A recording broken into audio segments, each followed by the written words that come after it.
지금부터 불기 2564년 3월 1일 법회를 시작하겠습니다. 먼저 불법승 상보님께 기의하는 탐기가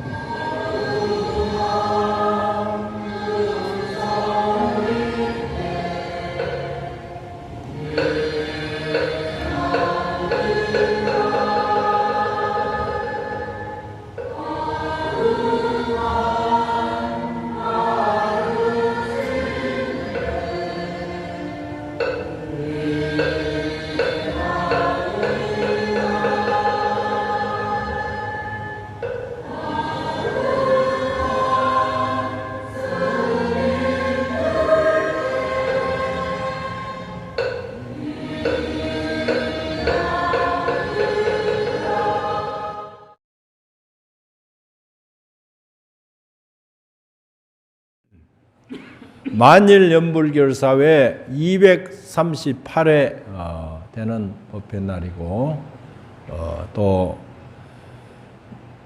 3.1 독립운동 101주년 되는 날입니다. 무엇보다도 백용성 스님께서 불교계를 대표해서 독립운동에 일생을 헌신하셨고 그런 날이라서 더구나 뜻깊습니다. 특히 한 가지 더 참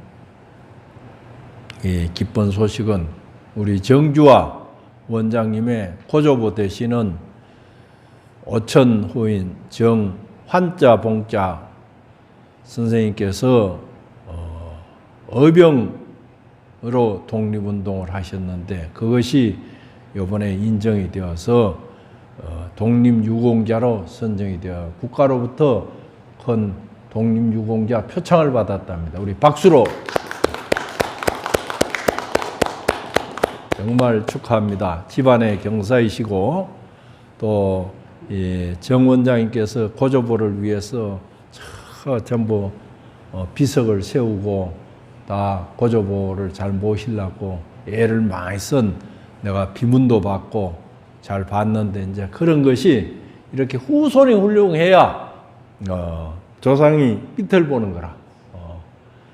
이래 훌륭한 후손을 두었기 때문에 그동안에 할아버지 때도 정조보 때도 못하고 할아버지 때도 못하고 아버지 때도 못한 일을 정주화 원장이 해서 아주 가문에 정말 오래 길이 남을 수 있는 이런 일을 하셔서 참 축하합니다. 더구나 또 이런 소식을 오늘 듣게 돼서 우리 모두 함께 축하하고 기뻐합시다. 3.1 독립운동 민족대표 33인 가운데 많은 분들이 있지만도 백용성 스님에 대해서 오늘 얘기를 드리고자 합니다. 백용성 스님은 현재는 장수군입니다만 그전에 남원군이었어요. 남원군 번안면 중림리라고 하는 거기에서 태어나셨는데 장남으로 태어나셔서 서당에서 어릴 때 공부를 하시고 9살 때 한시를 지으신 거라. 9살 때 한시를 짓고 한시를 지었는데 대요합죽선이라는 그 대요합죽선 차례 동정풍이라는 이런 그 한시를 지었어요. 그 마을의 어른들이 합죽선을 부채를 여름에 부채를 가지고 이렇게 또 합죽선 부채를 흔드니까 9살 먹은 꼬마가 대요합죽선 차례 동정풍이로다. 합죽선을 크게 이렇게 또 흔드니까 동정호의 바람을 빌려온 것 같더라. 이런 시를 지었어요. 그러니까 어릴 때 이미 9살 때 사서상경을 다 띄어내고 그러셨단 말이에요. 그때 또 이제 그 마을에 소녀가 진달래를 꺾어서 들고 있는 것을 보고는 적화수리 동춘심이로다. 적화수리 동춘심이라고는 시를 지었어요. 손녀가 꽃을 손에 들고 꽃가지를 꺾어서 손에 딱 들고 있으니까 동춘심이다. 춘심이 동하는구나. 봄이 온 줄 알겠구나. 이 시를 지었다. 나는 이 시를 보고 내가 그 논문을 쓸 때도 그랬어요. 아, 용성 스님은 이때 사춘기가 왔구나. 벌써 동네 손녀가 꽃가지를 들고 있는 것을 보고 춘심을 느꼈다 하는 것은 이때 그 용성 스님은 사춘기가 오신 것이 아닌가 이런 얘기를 했습니다마는, 그래서 14살 때 이제 밤에 잠을 자는데 꿈에 부처님이 나타났단 말이에요. 꿈에 부처님이 딱 나타나서 이자를 귀자 앞에 입구자를 붙은 이자를 딱 서면서 보여주면서 네가 이 뜻을 알겠느냐 하고 이렇게 자기는 절에 가본 일이 없는데 그냥 그런 꿈을 꾸었어. 그런 꿈을 꾸고는 자기 집 뒤에 한 30리 떨어진 교룡산이라는 산이 있는데, 이 교룡산은 산성이 아주 유명합니다. 일제 임진왜란 때 산성을 쌓은 그런 산성인데, 교룡산에 덕미람이라는 절이 있는데 자기도 모르게 그냥 거리로 발길이 옮겨져서 갔단 말이에요. 가서 법당문을 딱 열고 보니까 꿈에 본 부처님이 그대로라. 꿈에 본 부처님이 바로 그 부처님이란 말이에요.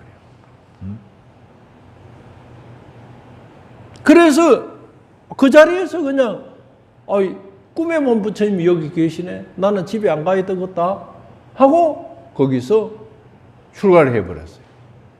해월 스님이라는 스님이 출가를 하셨는데, 교룡산 덕미람은 이제 그 동학대전을 거기에서 쓴 그런 아주 동학의 본거지입니다. 동학의 본거지고, 그런데 해월 스님 문화에서 이제 출가를 하셨는데, 그때는 동학이 대단히 핍박을 받고, 그 동학 운동하는 사람들은 대단히 어려움을 겪을 때이기 때문에 해월 스님은 동학을 도왔다 해서 성단에서 성적도 박탈당하고 그랬단 말이에요. 그 밑에 이제 출가를 해서 있는데 거기서 가까우니까 그냥 부모가 여행가 나가고 이틀 3일 때도 안 두고 며칠 때도 안 들어온단 말이에요. 그러니 찾아가서 이제 온 사방에 찾다가 절에 가서 보니 거기 또 앉아 있단 말이에요. 그래가지고 이제 부모가 그냥 집으로 데려온 거예요. 데려와서 집에 데려다 놔도 늘 절에 갈 생각만 하고 있는 거라. 그 이제 해월 스님의 사제가 누구냐면 화월 스님이라. 화월 스님이라는 스님이 있는데, 이 스님이 해인사 극락암에 살았어요. 그래서 집 가까운 데 있으니까 집에 부모님들이 찾아오니까 집 멀리 도망을 갔단 말이에요. 도망을 가서 16살에 해인사 극락암에 화월 스님 문화에서 이제 출가를 다시 하게 됩니다. 그 출가를 하고 17살 때 어성 고운사에 갔는데, 수월 영민 스님이라고, 그때 당시에 영민 스님은 아주 그 큰 스님이었어요. 한 56세 정도 된 스님이었는데, 이 영민 스님은 천수 신묘장구 대다란이를 많이 독송을 해서, 신묘장구 대다란이를 독송을 해서 그 눈에서 사리가 나온 거라. 눈에서 사리가 69가가 나왔어요. 눈에서 사리가 그냥 한꺼번에 몇 개씩 나왔다는 기록이 그대로 있어요. 수월 영민 스님이라고, 이제 고향이 어성인데 김수월이라. 그런데 이 수월 영민 스님이 그 찾아갔더니 이 말법 시대에는 신묘장구 대단한 대비주를 염송을 해라. 그래서 수월 스님, 그 수월 영민 스님의 지도하에서 고은사에서 대비주, 전수 대비주를 저거 하셨어요. 그런데 이제 이 수월 스님이 이 수월 스님하고 경허 스님 제자 수월 스님하고 혼동을 해가지고 경허 스님 제자 수월 스님 밑에서 용성 스님이 공부를 했다 해가지고 경허 문중에서는 용성 스님이 경허 스님 제자처럼 이렇게 그 경허 어록에다가 그래 넣었어요. 그랬는데 그때 이제 용성 스님의 그 어록에 보면은 장로 수월을 찾아갔다 그랬거든. 그리고 경허 스님 제자 수월 스님은 내가 딱 따져보니까 나도 처음에는 논문 석사 논문 쓸 때는 이 수월 스님이 경허 스님 제자 수월인 줄 알고 논문을 썼어요. 석사 논문을 썼는데 그 후에 따져보니까 경허 스님 제자 수월 스님은 29에 출가를 했어. 용성 스님이 어성 고은사를 갔을 때 17살 갔을 때는 경허 스님 제자 수월 스님은 출가도 하지도 않았어. 나머지 머슴살이를 하고 있었어. 그래서 이상하다고 해가지고 이제 찾아보니까 지관 스님한테 내가 물어봤더니 스님 이거 아무래도 이상합니다. 그랬더니 야 고은사에 거기에 옛날에 수월 스님이라는 스님이 있었다는 얘기를 내가 들었다. 한번 가봐라. 그러시더라고. 그래서 이제 그런 말씀을 듣고 내가 고은사에 갔더니 아 수월 스님 비석이 있어. 고은사 입구 들어가는 입구에 지금도 있어요. 수월 스님 비석이 있고 그 비석에 보니까 아 눈에서 사리가 69가가 나왔다. 64가인가 그런데 그 사리가 나왔다는 기록이 있어. 기록이.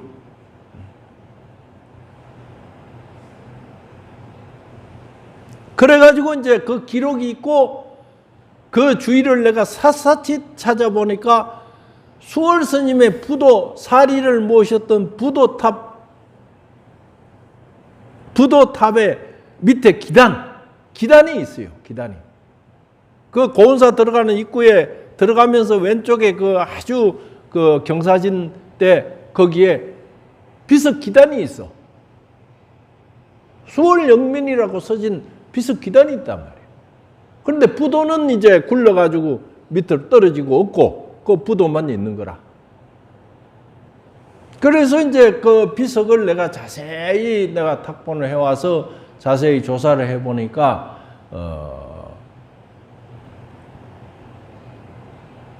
연암 제비집 같은데 바위 밑에서 수행을 하셨다. 이런 기록이 있어요. 그래서 이 연암이라는 곳이 도대체 어디냐 해서 내가 이제 찾아가지고 갔더니 그 인각사를 지내서 그 위에 올라가면은 진짜 제비집처럼 바위 밑에 절이 하나 있는 거야. 절이. 암자가. 아, 거기에 갔더니 수월스님 영정이 딱 모셔져 있단 말이야. 수월스님 영정. 그래서 내가 그걸 전부 찾고 수월스님 그 비문을 전부 탁본해가지고 지관스님 금석총남에 거기다가 전부 다 넣고 그것을 번역해서 내가 다 넣고 논문을 썼어요. 근데 그 수월은 김수월이고 경허스님 제자 수월은 전수월이라. 그래서 경허스님 제자 수월은 용성스님이 이때 고은사 갔을 때는 출가도 안 했어. 그래서 내가 이걸 찾아냈습니다. 예. 그래서 그 스님의 지도를 받고 그때부터 3년 동안 대비주를 염송을 신묘장구 대단한인을 염송을 해서 양주 보광사 여기 파주에 가면 보광사라는 절이 있는데 보광사의 위에 도소람이라는 남자가 있어요. 거기에서 도소람에서 이제 신묘장구 대단한을 하다가 턱 그냥 경계가 터져버렸단 말이에요. 마치 컴컴한 통밑이 그냥 확 빠지는 것처럼 푹 뚫어지더라. 이런 기록이 있습니다. 그래서 그 도소람에서 1차 오도를 했어요. 그래서 그 도소람을 용성스님이 견성한 데라고 해서 그것을 내가 문화재로 지적을 하려고 보니까 옛날 모습을 싹 바꿔버렸어.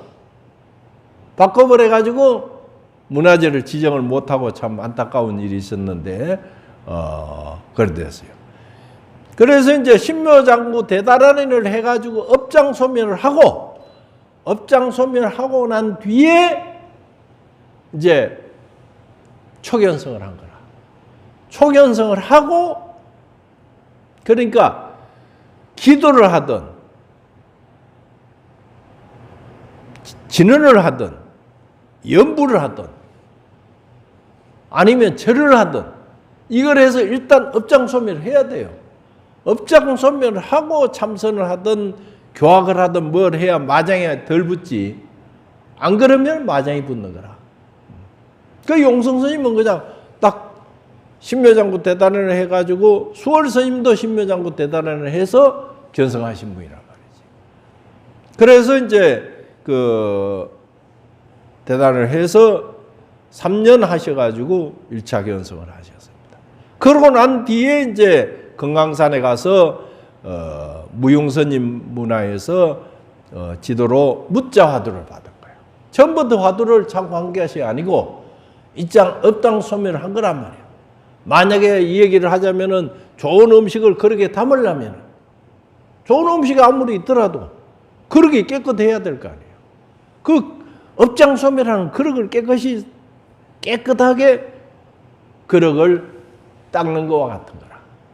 그릇을 깨끗하게 씻고 난 뒤에 거기에 좋은 음식을 담아야지.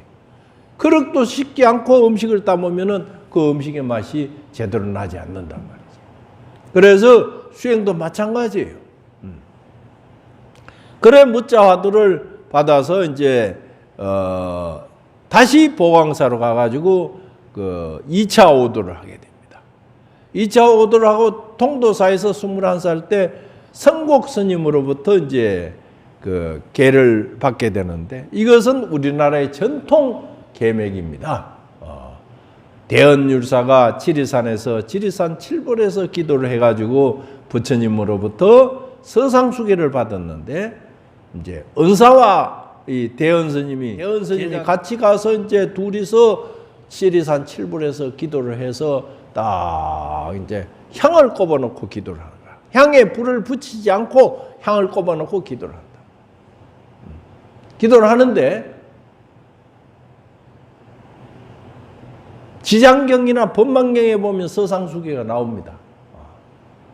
그래서 부처님의 가피가 먼저 내리는 사람이 서성이 되자. 이렇게 해서 계맥이 끊어졌으니까 계맥을 잇기 위해서 그러자 해서 두 분이 다 기도를 했는데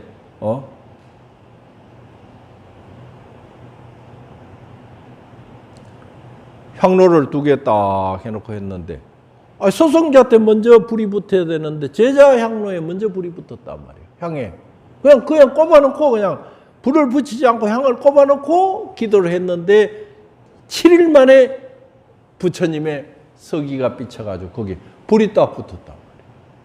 그래서 대언 스님이 이제 계맥을 이은 거예요. 이것이 우리나라의 중흥의 계맥입니다. 대언 스님이 이어서 이제 그러니까 서성이 제자한테 다시 계를 받게 돼. 서성이 제자가 되는 거야. 그래가지고 이제 초이스님으로 해서 성곡스님까지 이어져 왔는데 그 율맥을 이은 것입니다.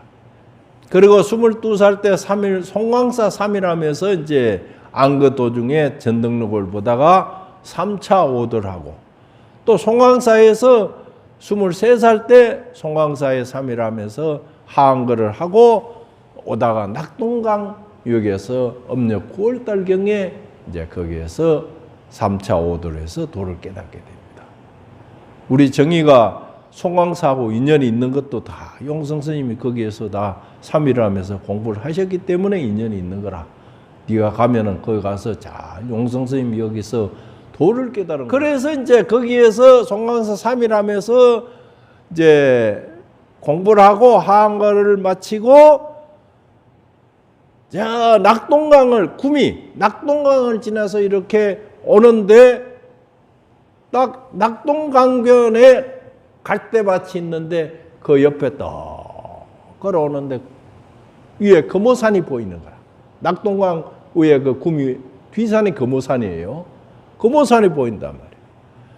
그러면서 자기가 송황사에서 오도는 했지만도 오도의 경계를 이게 오도성으로 어떻게 표현할 것이냐 하는 것을 못하고 있다가 거기에 딱 오면서 금오산을 보자마자 다 오도성을 엎은 거예요. 그 오도성이 뭐냐? 금오 천추월이요 낙동만리파로다. 어주 하척고 어이구 승로하로다. 금오 천추월이요. 금오산에는 천년의 달이 걸려 있고 낙동강에는 만리의 파도가 일고 있구나. 흐르고 있구나. 낙동강에 고기 잡는 배는 어디로 갔는고 옛과 같이 갈대꽃 속에 잠자도다 하는 서경시를 읊은 거다. 있는 그대로. 깨달음의 경지는 뭐냐? 있는 그대로의 사물이 있는 그대로를 보는 것이 중요한 것이라. 내 주관적인 어떤 것을 개입시키지 않고 있는 그대로의 현상을 표현하는 것이라. 금오산의 천년의 달이요 낙동강의 만리의 파도로. 이게 대꾸가 된다. 금오산에는 천년의 달이 걸려. 금오라는 것은 뭐냐? 태양을 얘기하는 거예요. 태양을.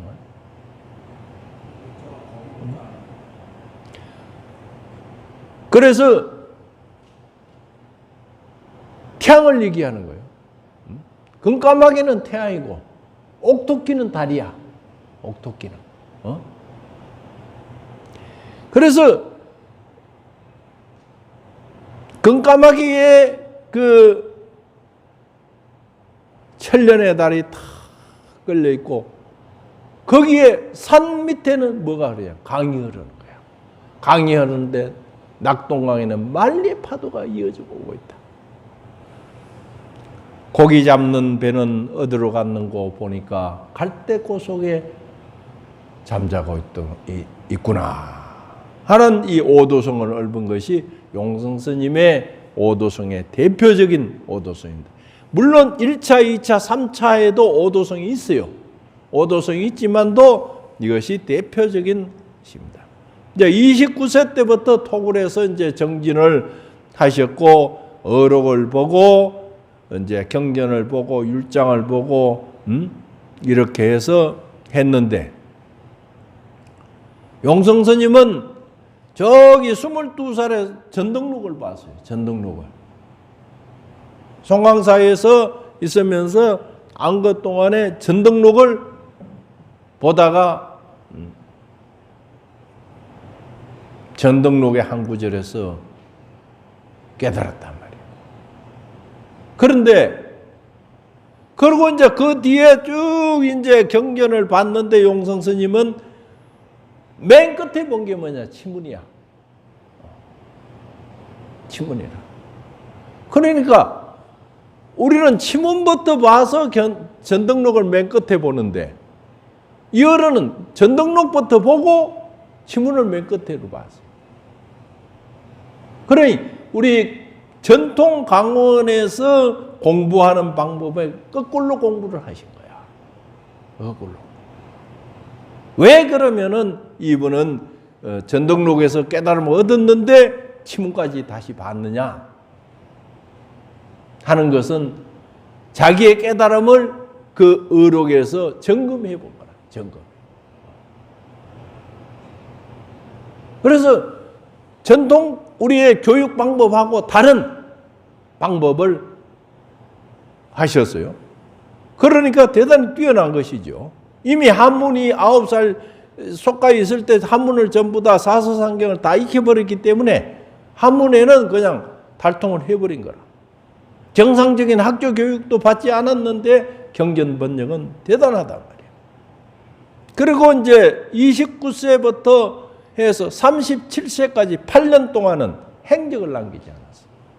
용성 스님은 아주 구체적으로 행정을 많이 남기는 것입니다.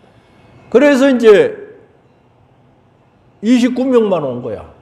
29명이 왔는데 용성 스님이 네 번째 스님이 된 거예요. 천도교, 손명이가 맨 앞에, 그 다음에 기독교, 장로회, 감로회 해서 이제 불교 대표로 네 번째 용성 스님이 서명을 했습니다. 하고 자, 그 자리에서 태화관에서 만세를 부르고는 경찰서에 연락해서 우리가 이렇게 있으니까 잡아가거라 해서 이제 감옥에 다 잡혀간 거예요. 감옥에 잡혀가서 이제 서대문 감옥에서 옥중 생활을 하셨는데 그 취조를 받는 과정이 자세히 기록이 나옵니다.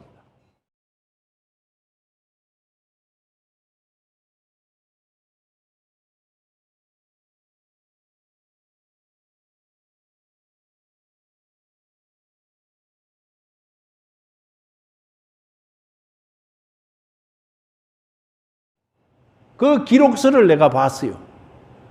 취조서를. 거기에 보니까 이제 다른 사람들은 아이고 내가 뭐 이렇게 하려고 하지도 않았는데 누가 그래서 했습니다. 이렇게 다 변명하는데 용성 스님은 왜 네가 참여했느냐?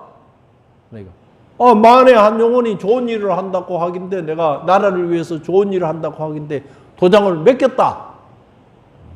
마음대로 서라고 맡겼다. 또 이제 검사가 물어. 다음에도 만약에 또 이렇게 독립운동을 하겠느냐? 다음에는 또 하겠다. 다른 사람, 아이고, 살려주십시오. 다시는 안 하겠습니다. 그러는데, 하겠다! 그랬다. 이렇게 해서 용성 스님이 서대문 감옥에서 형을 언도 받기 전부터 하면 3년,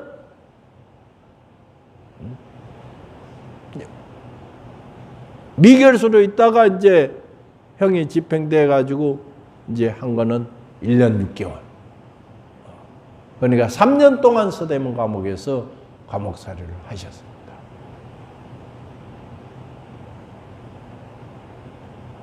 그러면서도 지방법원, 고등법원, 검사, 판사가 저거 할 때 나는 이런 일이 있으면 또 하겠다. 또 하겠다. 거기에서 또 하겠다는 소리가 나올 수가 없어요. 얼마나 고문이 심하고 얼마나 그냥 뭐 서대문 감옥 가보면 뭐 손톱 발톱 다 빼고 맨날 그 고춧가루에 물 집어 넣어 가지고 하고 전기 취조하고. 그런데 작년에 여러분들 아시다시피 3.1 독립운동 100주년을 맞이해서 백용성 스님의 사업을 어떻게 할 것인가. 마침 서울시에 그 3.1 운동 하나의 기념 사업으로 지정이 되어 가지고 용성음악회를 하기로 했어요. 용성음악회를 하기로 했는데 그 용성음악회를 어디에서 하는 게 좋으냐? 5월 초에 되는 날이 음력 5월 초에 되는 용성스님 생신이라. 그래서 5월 초여들, 음력 5월 초여들에 전후로 해서 생신 전후로 해서 음악회를 하자. 그게 6월 달이라. 그래서 이제 하는데 어디서 하는 게 좋겠느냐? 오페라 하우스를 빌려서 하는 게 좋으냐? 안 그러면은 국립극장을 빌려서 하는 게 좋으냐? 다들 여러 가지 의견들이 분분했어요. 그때 제가 이제 얘기를 했습니다. 서대문 감옥에서 하자. 서대문 감옥 현장에서 하자. 그 용성 스님이 살던 감방 옆에서 음악회를 하자.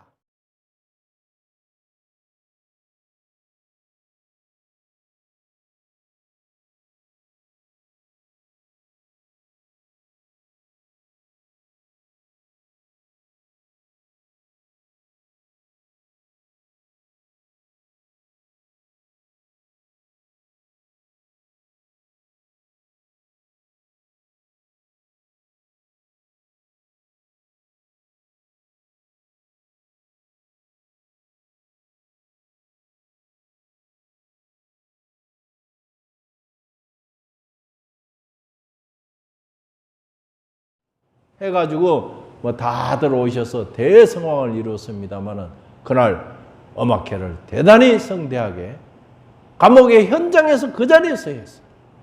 33인 가운데 그 현장에서 엄학회를 한 사람은 용성스님 뿐이야. 100주년을 맞이해서.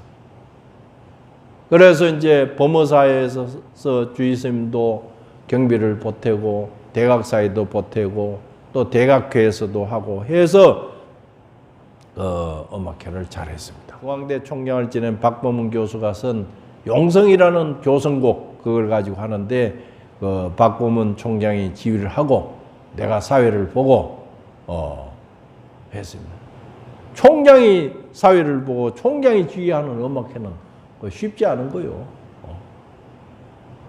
그래가지고 거기에서 근데 비가 온다고 걱정을 하고 뭐 날짜를 미루자고 하고 뭐 일기예보가 비 온다고 야단이라.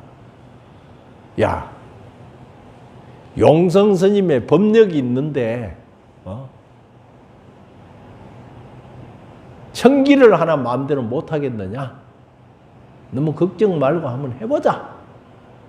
그래서 이제 그날 이제 홍수 그냥 폭우 주의보가 내린 거야. 그런데 해보자 하고 이제 그날 했더니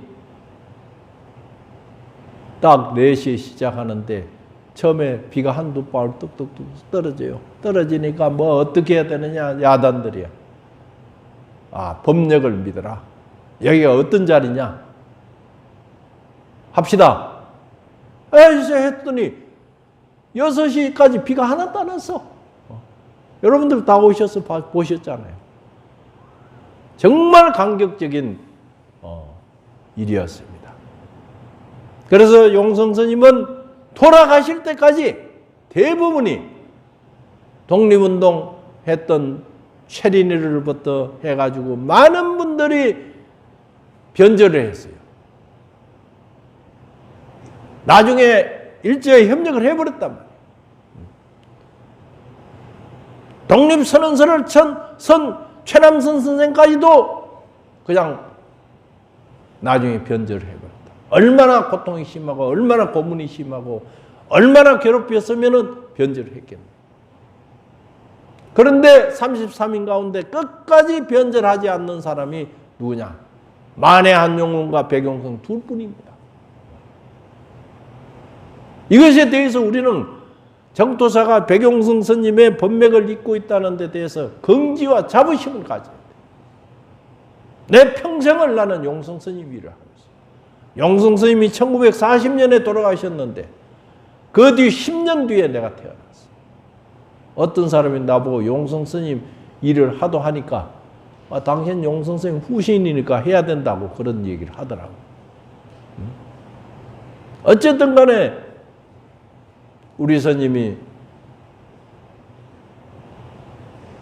원하시던 일들을 용성 스님 일을 평생을 내가 했습니다. 이 정토사가 용성의 그 문화라는 것에 대한 긍지와 자부심을 가지고 여러분들도 그런 다른 절하고 다르다는 자부심을 가져야 돼요. 용성 스님은 한국 불교가 일제화되어 전부 외색화되고 있을 때에 건백서라는 것을 냈어. 건백서라는 것을 내가지고 63세 때 62세 때에 저하고 63세 때에 2차에 걸친 건백서를 1926년에 건백서를 내가지고 일본 불교와 우리 한국 불교는 대처 불교가 아니다. 대처성은 한국에 없다. 이때는 이제 전부 대처 불교가 다 돼버린 거라. 행사 주지도 이제 대처, 뭐 어디 큰절에 주지도 전부 대처성이라. 대처성들. 그래서 가족들이 절에 산단 말이야. 가족들이. 그런 이제 비구 스님들은 이제 123명밖에 안 남아서 대처성들은 7,000명이라. 123명 비구성들의 서명을 받아가지고 총독부에 한국 불교의 전통 불교는 대처 불교가 아니다. 일본은 이때 이미 대처 불교가 됐거든요. 일본은. 그래서 한국의 정신적인 말살 운동을 하려니까 일본 불교화해야 되겠다, 불교를. 일본 불교하는 것이 뭐냐? 대처 불교다. 그 이제 스님들, 이제 똑똑한 스님들 전부 해가지고 일본 유학 보내가지고 돌아올 때는 다 이제 하나씩 부처가 와서 이제 다 결혼을 해가지고 돌아온단 말이야. 돌아오니까 똑똑한 사람 많아. 근데 우리 전통 불교는 대처 불교가 아니다. 그 전부 대처성들이 이제 절 밑에다가 이제 전부 집 사가놓고 이제 가족들이 다 사는 거야. 그래서 이 건백서를 냈던 것이. 이것은 마치 뭐냐 하면은 백번 김구 선생이 임시정부를 세운 것과 같은 거예요. 임시정부를. 만약에 백번 김구가 임시정부를 세우지 않았다면은 오늘날 대한민국의 역사는 36년의 역사가 단절돼 버려요. 우리나라 불교가 단절되지 않고 있었던 것은 용성 스님이 이 건백서를 내고 한국 불교는 청정한 비구 종단이라는 것을 주장을 했던 거예요. 그것이 해방되고 난 뒤에 대처비구 정화운동이 일어나서 이제 오늘날 대한불교 조계종이 된 겁니다. 만약에 용성 스님이 그때 그렇지 않았다면 일제시대는 완전히 대처불교가 되고 정화할 명목이 없어. 정화하려고 보니까 태고종은 대처성은 7,000명이라 비고성은 700명이야. 그 어려운 가운데서도 종비생이라는 것을 길러가지고 동국대학의 스님들을 보냈어요. 내가 팔기라. 그래서 그 사람들이 지금 졸업한 사람들이 한 1,000여 명이 돼. 또 중앙성가대학에서 또 스님들이 쏟아져. 정상적인 교육을 받은 사람들이 이제 나오다 보니까 이제 한국 불교가 앞으로 크게 나는 발전하리라고 생각합니다. 그래서 용성 스님의 이러한 것은 정말 우리가 한국 불교에서 백번 김구와 같은 역할을 하신 분이 백영성 스님이다. 그럼 만해 한용운 스님은 시인이기 때문에 문학적으로 많이 알려졌어. 그러나 그분은 또 대처를 했어. 그분은 또 대처를 주장했어요. 불교 유신론이라는 데 보면은. 그런데 용성 스님은 만해 한용운 스님하고 독립운동도 같이 하고, 인사동 포교당에서 같이 있고, 그렇게 친하게 지내면서도 이분은 끝까지 청정계율과 비구종단을 주장했어요. 동자헌자 동원 노스님의 얘기를 들어보면 백용성 스님과 한용운 스님이 시무장에 한용운 스님 성북동에 살았으니까 자주 이제 대각사 오신단 말이에요. 오시면 용성 스님은 절대 그 철저한 율사인데 만에 한용운 스님 오신다고 연락이 오면은 막걸리를 받아다 놨다는 거야. 그거는 막걸리를 좋아하시니까. 곡차를 받아다 놓고 한용운 스님 오시면은 곡차 대접을 했다는 거예요. 그러기 때문에 정말 두 어른이 그 불교에 보는 방향은 달랐지만 불교에 가는 길은 달랐지만도 의기투합해서 독립운동을 했고 오늘날에 한국 불교가 있게 되는 것입니다. 그래서 용성 스님이 참 대단하신 것이 1934년 그 일제 탄압을 받고 재산을 유지할 수가 없으니까 이 어른이 어떻게 했느냐면은 재산을 개인 이름으로 해놓지 않고 대각사나 이것을 개인 이름으로 해놓지 않고 전부 은행에다가 신탁을 해버렸어. 은행에다가. 참 대단히 뛰어난 거예요. 큰 스님들이 개인 이름으로 자기 절 개인 이름으로 해놨다 돌아가신 뒤에는 그냥 쏙 갈아 넘어가고 대단히 복잡한데 용성 스님은 대각사하고 관련된 거를 전부 다 은행에 신탁을 해가지고 은행에다가 딱 해놓으니까 해방된 뒤에 다 그대로 찾았어. 그래서 오늘날 대각사가 있고 1969년도에 대각회를 만들어가지고 오늘날 그대로 유지가 되고 오늘날 대각회가 약 200개 사찰, 전국에 200개 사찰. 제가 불광사를부터 시작해서 큰 절이 많아요.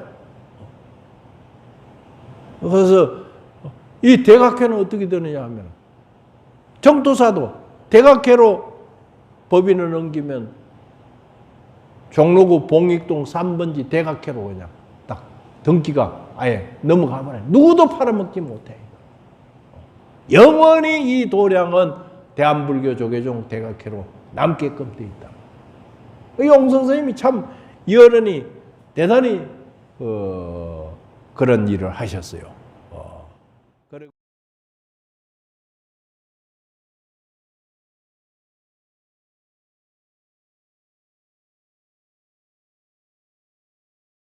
1945년 12월 3일 날 백번 김구 선생이 들어오셔가지고 대각사를 제일 먼저 찾아오셨습니다.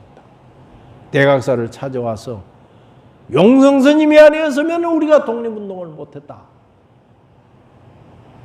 독립자금을 다 댔단 말이에요. 독립자금을 떼주면서 영수증 받고 주는 것도 아니고 아무도 모르는데 저 지리산에 화가원이라는 절을 만들어가 설롱불교를 해서 거기서 자기가 생산해서 한다. 그냥 저거 하면은 어디서 돈 나서 대주느냐 문제되면은 안 되니까 거기에서 과일 팔고 뭐 팔고 해가지고 한다 해가지고 거기에서 화가원에서 독립자금을 전부 대줘. 윤고암 스님이 이제 독립자금을 가지고 이제 만주로 가는데 이제 어떻게 가느냐. 독립자금을 이 대나무 지팡이를 해가지고 대나무를 구멍을 뚫어서 그 속에 금이나 이제 전부 다 넣는 거라. 그 속에 넣어서 지팡이를 짚고 간단 말이에요. 그러니까 다른 데 몸에 있으면 뭐 잡힐 텐데 지팡이를 짚고 노인이 지팡이를 짚고 가니까 순사가 검열을 안 해. 그래서 독립자금을 전달했어요. 만주에다가 용정에다가 교당을 세워서 거기에다가 이제 그 독립 운동가들의 가족들이 먹고 살 길이 없으니까 거기에 농장을 만들어서 70정보 땅을 사서 70정보 땅을 따서 이제 거기다가 농장을 만들었어요. 농장을 만들어가지고 쫙 해서 이제 그 독립운동가들은 전부 거지로 변신해서 오는 거라. 거지로 변신해서 오면 거지 오면 그냥 돈 주고 뭐 주고 다 준단 말이에요. 그리고 그 가족들은 거기에서 농사를 짓고 사는 거예요. 그런데 이제 일본에 이제 그 마수가 뻗쳐가지고 그 종로에 을지로에 천일당이라는 한약국이 있었는데 그 천일당이라는 한약국에 이제 용성 스님이 한약을 이제 지으러 가끔 갔는데 그 약 쓰는 사람이 있어. 약 쓰는 사람이 거기에 누군데 안신데 그 약 쓰는 사람이 있어. 이 사람이 용성 스님이 가니까 잘해준단 말이야. 그 용성 스님 겉에는 늘 일본 경찰이 요시 차리라 해서 이제 붙어 다니는 거야. 그런데 이 사람이 잘해주니까 잘해주다가 하루는 아이 스님 나도 출가하고 싶습니다. 출가를 했어. 출가를 해서 용성 스님 제자가 됐단 말이야. 용성 스님 제자가 돼서 아이 스님 나는 만주에 가서 만주 대각교당을 내가 한번 멋지게 포교를 하겠습니다. 한단 말이야. 용성 스님이 순진해가지고 잘하고 하니까 그냥 만주 교당을 맡겨버렸단 말이야. 이게 일본 뿌락지야. 일본 뿌락지라. 거기서 이제 드나드는 계보를 독립운동가들 계보를 싹 조사를 하고 해가지고는 그냥 넘겨가지고 일망타진 사람이 저거 해가지고 만주 교당이 그냥 그 불난 동네가 되고 전 동네를 불을 다 태워버렸어. 내가 가봤어요. 그래서 그런 일도 있고 했는데 백번 김구 선생이 와서 이제 그 얘기를 다 한 거라. 용성 스님이 아니었으면 우리가 독립운동 하는데 참 어려움이 많았다. 독립자금을 떼줘서 감사하다고.